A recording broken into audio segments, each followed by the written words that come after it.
A big family brunch is not what you typically expect on a Tuesday, but then the Schwindlings and the Braddocks aren't typical families. It's official and it's finished, and it's just nice for it to be done. The it is their adoption of 4-year-old Zoe, a little ball of energy who grew up more than 7,000 miles away in the Democratic Republic of Congo. But it was no easy feat to be able to bring Zoe here to the courthouse this morning. The Schwindlings had finalized their adoption in 2014, but back in the fall of 2013, the Congolese government issued a decree denying exit visas for adopted children. They had suspended before for short periods of time, and so we thought that that would happen and they would reinstate, and instead the situation grew worse and worse and worse and worse over time. For about 2 years, Megan and TC Schwindling tried everything they could on their own to try and get Zoe home.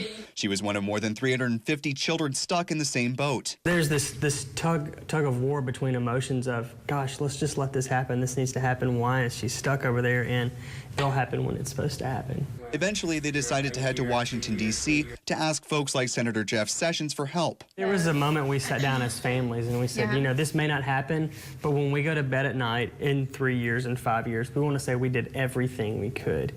And that means going to Washington, D.C. and fighting for these girls. That led them to finally making the trip to DR Congo in April of this year, where it would take another 24 days before they were finally able to come home. But there was a silver lining. Getting to know her on her terms, in her space, before we brought her to our space. And that's so valuable. I mean, you can't buy that. Fast forward 6 months to today, little Zoe is now a little sister to Emery Ann. She got to honorarily dismiss court along with 2 other Congolese girls after their very last adoption step. And now, like the princesses she's quickly learned to love, she'll get her happily ever after too. Reporting in Decatur, Will Robinson Smith, WAAY-31 Hometown News.